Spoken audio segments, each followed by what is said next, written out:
Hello everybody, welcome back to Dee's Book Brain. I'm Dee and this is my book brain. Today I'm going to be talking about all the books I read in the month of August. Now in my previous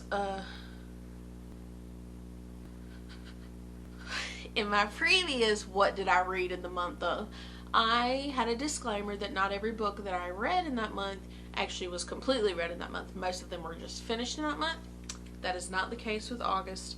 August, I read at least 10 books, and all of them together, I read 12 books for August. So, wha-bam, here we go. We're going to talk about them. So, the first book I read in August was Sleeping Giants by Sylvan Neuvel.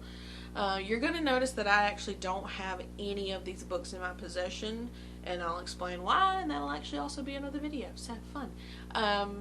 Sleeping Giants is a epistolary story. It's a sci-fi story about this girl who is riding her bike. She's outside playing like a kid does, and she falls into this sinkhole. Well, when she looks around, she realizes that she's actually in a giant mechanical hand, and she ends up growing up and becoming part of this program that finds more body parts and pieces them all together, and all of a sudden they have a complete giant robot. Why do they have this robot? Where does it come from? Is it here for good reasons or bad reasons? So it's her and a team of people who are kind of figuring out what's going on with it. But it's actually really good. It's one of my favorite science fiction. I love epistolary format, but you add on top of that mystery, science fiction, weirdness, robots, aliens. I love it. I'm always here for it. So that was actually a reread for me because I read the first two several years ago, I think when they first came out, and I never read the third one, so I decided I wanted to read the third one, but I wanted to reread the first two. So, Sleeping Giants, first book of August. The second book I read is called A Nearly Normal Family by M.T. Edverson. This was an interesting one. It's basically about a father, mother, and daughter, and the daughter is arrested for murder charges. And the whole book is trying to discover, did she do it? Why did she do it? Is she lying? Is she innocent? What's really going on? And it's interesting. It's told in 3 parts. The first perspective is from the father, the second is from the daughter, and the third is from the mother. It's your standard family crime drama. Nothing crazy special about it. The ending did not surprise me, which doesn't say much because I don't think that it's meant to surprise you. But it definitely is a good look into, how far are we willing to go to protect the ones we love? And in this book, you're willing to go pretty far. So it's A Nearly Normal Family. If you just like family drama with a twist of crime, this is definitely for you. The crime was important, but I think the people, the family members, and their relationships with one another was meant to be the main focus. So if that's your jam, this will be your jam. Next, I read Awaken Gods by Sylvan Neuvel, and this is the second book in the Themis Files trilogy, Sleeping Giants being the first and Only Humans being the third. I don't want to give too much away, but this is just a continuation of part 1, and that's really all I can say about it. It gets bigger, badder, and more uncut. It's good. It's a good follow-up, so can't wait to read the third one. The next book I read was One of Us is Lying by Karen M. McManus. That's the one. This one caught me off guard. I was not anticipating liking this one as much as I did. Basically, it's about 5 teenagers, I think it's 5, who get put into detention after school. And one of them dies during detention, and so the 4 remaining are obviously the main suspects, and it's just the story of them bonding over, being accused of murder while figuring out what actually happened. And like I said, this one caught me off guard. I liked it way more than I thought I was going to, and the characters were surprisingly fleshed out. recently discovered that McManus is doing a sequel to this. I don't know if I want to pick it up, but at the same time I probably will, because I'm a sucker for teenage high school drama that revolves around murder. So, yeah. The next book I read is called 99% Mine by Sally Thorne. So, I think it was 2 years ago, The Hating Game came out, her debut novel. I loved it. I loved that book so much. It made me so happy. And I was instantly a Sally Thorne fan, like, through and through. And so I bought this book when it first came out, and I haven't read it. I think it came out in February, and I just read it in August. No, it came out in January. Point is, I've read it now, and it was so cute. So it's this woman and her twin, and they have their grandmother's house, or is it their aunt's house? It's their grandmother's house, I'm fairly certain. Anyway, it needs renovations, and so their childhood friend who I don't believe he was orphaned. I think he was just didn't have any place to go kind of kid, and he grew up with him. Well, he comes to renovate the house. Well, they got the hots for each other, and let's just say they're not just building a house. No, actually they are, but they do fall in love, and no surprise, no spoilers. It's a romance novel. It's of course what's going to happen, but it was very cute. I don't know, there were some weird parts. Like, to me, The Hating Game was just perfection. I just loved the subtle story of falling in love. I just thought it was fantastic, and this one was good. It was different though. It was, I don't know, the relationship between the main character and her twin brother was really weird. Not in a inappropriate or uncomfortable weird, just I don't get it kind of weird. But I'm not a twin, so you know, maybe there's a thing with twins. I don't know. But all in all, I really liked 99% Mine. The next book I read is called The Accidental Beauty Queen by Terry Wilson. Is that right? Terry Wilson? Yeah, that's right. This one was not as good. I didn't care for this one too much. The author spent too much time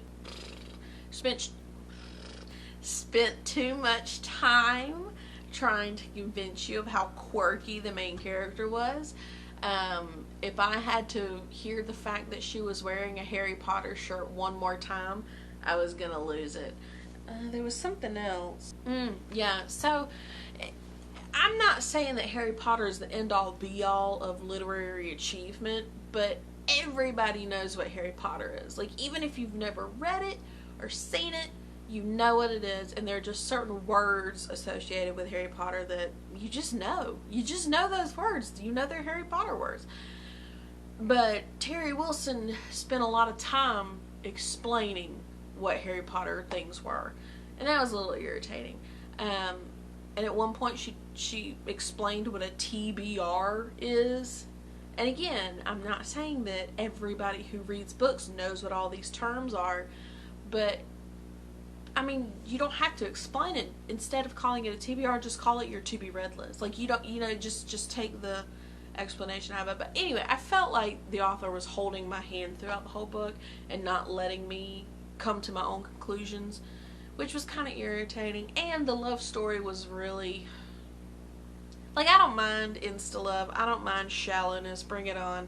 But I mean, he's a judge in this beauty competition that our main character, I haven't even told you what it's about. Good grief. So we have our main character. She has a twin. Her twin is huge into beauty pageants. She's not. She's all into Harry Potter. And anyway, her twin gets sick, and so she has to take on her role and essentially portray her sister throughout these pageants. Well, of course, she's lying to everybody, blah, blah, blah. So anyway, her love interest is a judge from the competition, and he doesn't know that she's actually not who she says she is. Of course not. But you know, he's hot, he's a billionaire, he works for charities, you know. I mean, it's just like, we get it, he's perfect, you know what I mean? Like, you don't have to, like, she's just a normal nobody and he's this hot hunk of billionaire. Like, you don't have to do that. Like, he can just be a really nice guy, you know. So anyway, that was my qualm with Accidental Beauty Queen. I might have a visitor. Hold on. Come on. Come on. Come on. Her eyes are so big right now. She wants to jump up here so bad. Ah, there she goes. No, just stop. She'll show up. So you saw Gorlock last time. This is France. She is very camera shy. One more time. Let's try it. Say hello. No. Hello. No. That's France. And she's done. Okay. That's alright. You can do what you gotta do. She's got things going on. So the next book I read was Campfire by Sean Sarles. Sarles? It was recommended by my library as young adult horror. So I figured I'd give it a shot. It was okay. It was weird. So it's about this girl who her and her family and her family's friends go on a camping trip every year or something like that. And this year they're all sitting around the fire and telling spooky stories. But what happens when those stories come true and people start dying? Ow, fudge. So yeah, they tell ghost stories, the ghost stories start coming true and people start dying. So it sounds like it's going to be supernatural. Ooh. But no, it's just somebody is a killer. The stories that they told, I think they only told like 2 or 3 stories, but to me that was the strongest part of the story, was the campfire stories they were telling. At the end of the book, it just went bonkers, man. I mean, once you find out who the killer is and why they're killing everybody, it's crazy. I wouldn't have seen it coming a million miles away. That doesn't mean it's good. That just means it was really weird and out there and bonkers. So if you want a twist that you probably won't see coming, Campfire is where it's at. So that's Campfire. It was weird. It was okay. The ending was super. I can't even say anything about the ending because I'll spoil it. But just know that the epilogue. This was me the whole time. So put that in your basket and wear it. Don't wear baskets. All right. So the next book I read was Wilder Girls by Rory Power. Y'all, I did not like this book. I am so sorry to say it because I feel like this was like a big book of the summer. I felt like this was on everybody's radar, but it wasn't for me. It wasn't for me. I'll tell you this, the premise was fantastic. You got all these girls in a boarding school on an island, and all of a sudden there's this disease called the tox that comes through, and so the CDC and the government shut down, quarantine this entire island. And of course they're sending the girls food and they're sending them stuff, blah blah blah. So they're gonna keep living. But then the girls start like transforming, like their bodies start changing. Like one girl gets spines in her back, one girl has like something in her eye, that's our main character, and one girl has like a sleeve of scales. It's super weird. And what the book is trying to tell you is that the tox is meant to improve upon living creatures. So it was super weird. But the first part of the book was really strong, where you had the 3 girls and their friendship was super tight, super good, and just them living on this island with this disease. And then about like halfway through, the book just sort of like forgets where it's going. Like there were certain things that were mentioned at the beginning of the book that never showed back up. Like our main character found something in the woods and you're just like, oh, this is super important. I 100% know she's going to come back to this. Never went back to it. And like throughout the whole novel, I was sitting there being like, well, she's going to go back to that thing she found in the woods. She's got to. No, never did. And so at the end of the book, am I spoiling this if I say something? The point is, I would not trust our main character as far as I could throw her. She is very selfish and self-centered. She only cares about herself and the people she cares about. So if you're not in her little clique, don't even think about it. It's not happening for you. I am not interested to see where the second book goes because you know what? I might even do a review on this because there's so many issues I took with this book. So I'm just going to wrap it up there, and you guys, I'll talk about it with you later. It'll be completely spoilery because I can't help myself. Next book that I ended up reading for the month of August was, oh, I'm definitely going to do a review on this one, Fierce Kingdom by Jen Phillips.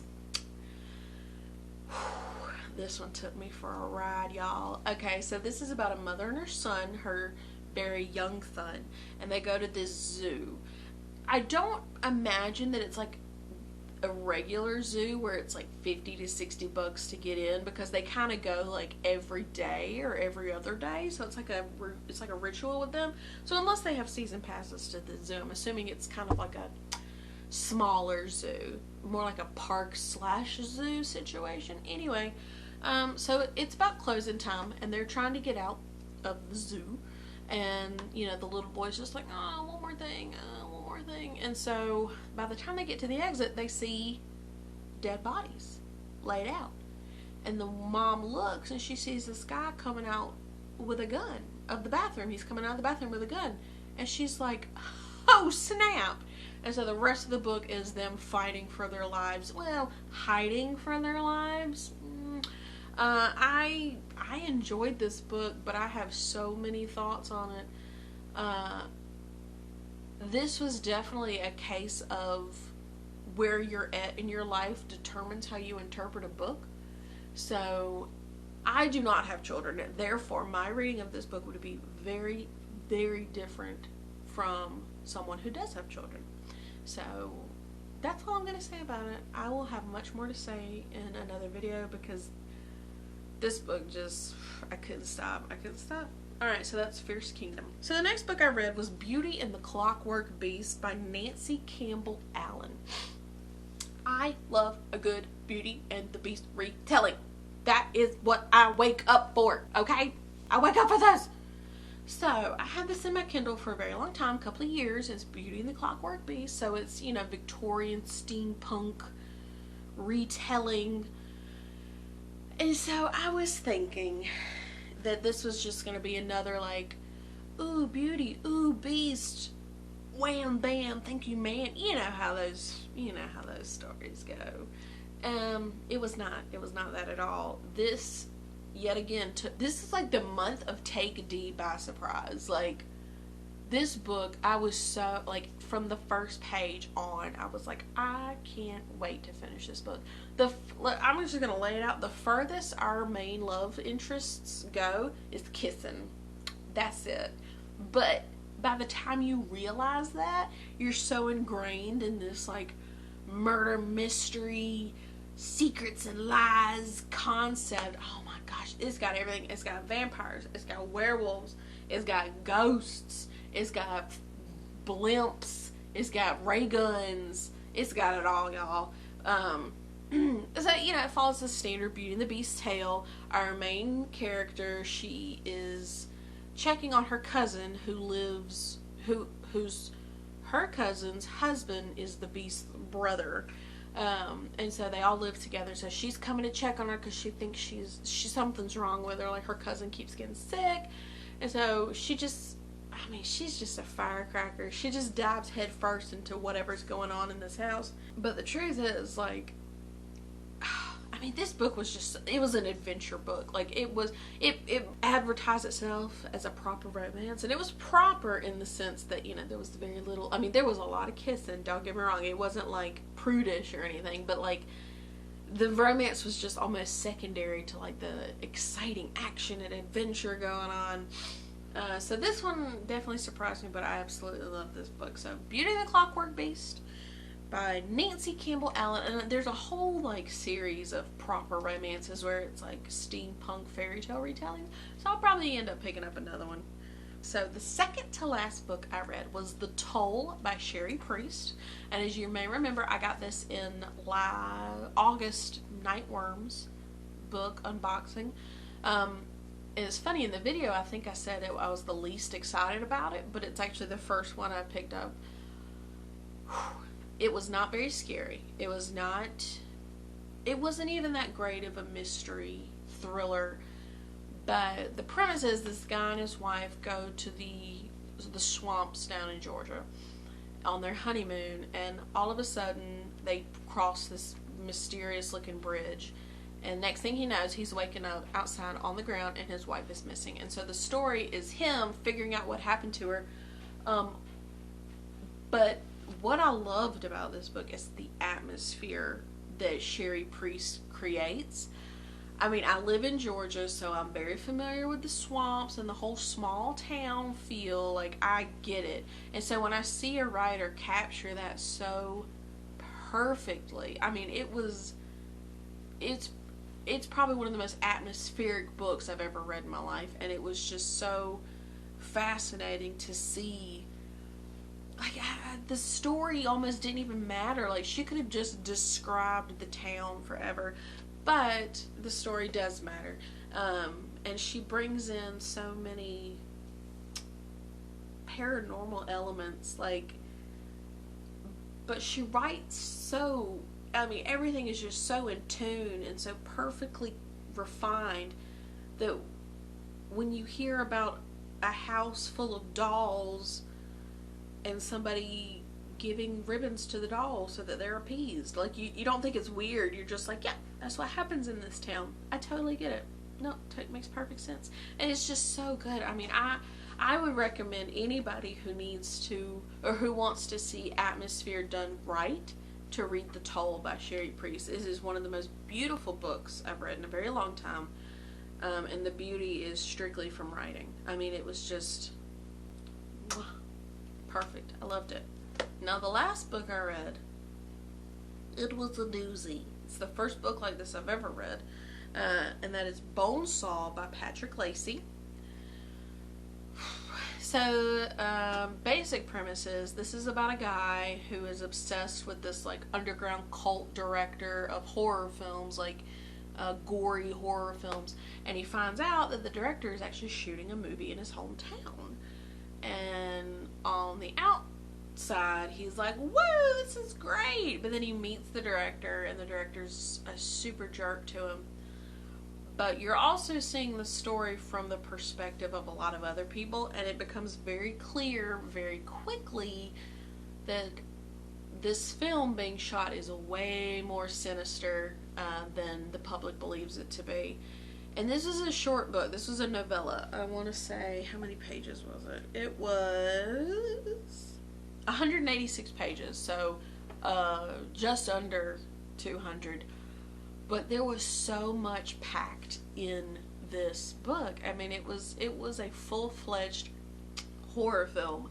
Like, you know, you watch those B horror movies that are like an hour and 30 minutes, an hour and 20 minutes, like hardly even long enough to be like a real film length. But they got it all. They got the whole story. They got everything, you know, perfectly conceived. And this was that. It was probably one of the goriest books I've ever read. There were certain parts where I was just uncomfortable to read. It was uncomfortable to read. I definitely had to pick up some romance after Bonesaw, but it was exactly what I thought it was going to be, and you can't go wrong with that. So, that's everything I read in the month of August. It was a very busy reading month for me, and I loved it very much. I hope that every month can be this good, but if it can't, well, so it goes. But that's all I got for this video, and I'll see you later. Bye!